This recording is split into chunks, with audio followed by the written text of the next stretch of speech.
Autism and suicide, the truth you need to know. In recent decades, psychiatrists, psychologists, social workers and other mental health professionals have been placing more emphasis on suicide prevention. Much more publicity has been given to suicide and suicidal behavior in latter years.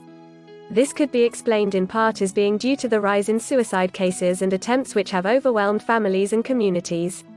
Statistics show that 48,500 people in the United States alone die each year due to suicide. This rate has now made suicide a major cause of death within the population. What is just as alarming is that suicide ranks within the top 3 causes of death for young adults and children with autism. Furthermore, persons diagnosed with autism may attempt suicide several times within their lifetime, more than the general population, without any success but instead sending them to psychiatric hospitals and overwhelming their loved ones. Suicide numbers within the autism population see a higher rate of suicide and suicidal behavior among female autism patients, as well as those with autism and other mental health comorbidities. But why is the autism population at such an increased risk and exposure to suicide? This all comes down to the nature of their diagnosis and their life outcomes. Autism spectrum disorder is a neurodevelopmental disability which affects a person's social communication skills, presents with repetitive behaviors, hand flapping, tiptoeing, etc., sensory processing disorder and rigidity in reference to patterns and timing. This combination of symptoms mean that it is extremely difficult to make friends, maintain relationships, hold steady jobs, sustain a marriage and experience meaningful life experiences without challenges and difficulty. This outlook sets up what is a very hurtful, lonely experience. Depression, anxiety and other mental illness are prime issues that can be brought on due to the above life circumstances. Not being able to keep a job means low to no income, not being to have friendships and support means isolation from the world, and being misunderstood, bullied, abused and neglected means that self-esteem in these individuals is extremely low, thus creating an environment for suicidal thought and behavior. Additionally, studies indicate that persons with high-functioning autism are at greater risk for suicidal tendencies. This due in large to the fact that many around them assume that they are fine without social support, because they can manage many daily tasks on their own. This, however, is a misconception. Although individuals who are high-functioning with autism can indeed care for themselves, they often struggle with isolation, depression and anxiety, the ideal mix of issues which trigger suicidal thought and behavior. High-functioning autism patients often have greater desires for normative life experiences than other autism patients as they understand their meanings. However, due to social skills inadequacies, they often lose these opportunities if they ever do get them. This then puts them in a mindset to think the following: nothing ever works out for me, I will always be lonely, am doomed to sadness, and finally, life is not worth living.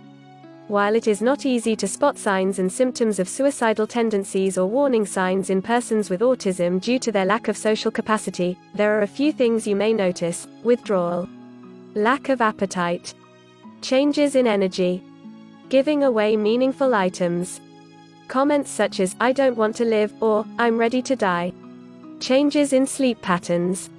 If you notice that a child or adult on the spectrum may be behaving oddly, and you are concerned that they may be depressed, you may want to ask them if they are considering suicide. Many believe this question may give others an idea to commit suicide even if they never had it in mind in the first place. This reasoning, though, goes against what is known by research. Often enough, persons are relieved that others care enough to ask whether or not they are deeply depressed and on the verge of giving up. Many often open up and seek help from conversations such as these. This goes true for people both on and off the autism spectrum. Below we list some risk factors which make suicide within the autism population more prevalent than others: experiencing bullying due to their differences and own uniqueness. This usually starts within school years. Social isolation and rejection due to social skills deficiencies. Loneliness, usually as a result of rejection. Self-harm. Difficult managing and identifying emotions. This can be overwhelming at times, and when there is no one to help or understand, suicidal behavior becomes more likely. Camouflaging, known as hiding or masking autism traits. This is very common within the autism population and leads to more social isolation and low self-esteem. Sleep problems. Difficulties in communicating emotions and thoughts. Co-occurring mental health conditions. OCD, depression, sensory processing disorder, bipolar disorder, anxiety. Receiving a late diagnosis and thus no early intervention. It is extremely important to raise awareness of autism's suicidal tendencies, especially among family members, caregivers, and intervention professionals. Appropriate, early interventions, especially concerning social skills, may positively impact the mental health of autism patients for years to come. Early intervention therefore means early detection and diagnosis, hence these two main principles must also be highlighted within a suicide prevention context.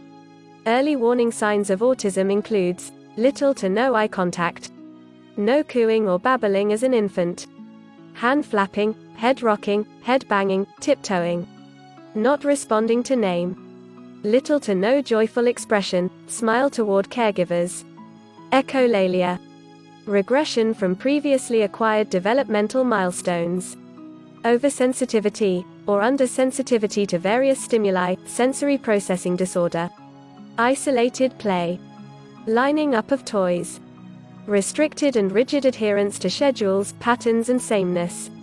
Early intervention programs include early screenings, psychotherapy with a psychiatrist, speech and language therapy, occupational therapy, behavioral therapy, shadow supports at school, the use of integrated assistive technology for daily tasks, and counseling from a licensed psychologist.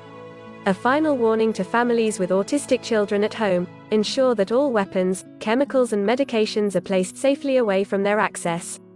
This may prevent unwanted casualties as well as intended suicide. For houses with pools, ensure access is limited and supervision at all times occurs when the child is swimming. Please contact your national or local suicide hotline if you suspect your autistic child is considering suicide. Also keep the number of your child's psychiatrist, psychologist at hand for easy access. We encourage you to continue being present in the life of an autism patient you may know. Until next time. About us, Autism 2 Tower is committed to a better world which will embrace the beautiful minds of autism.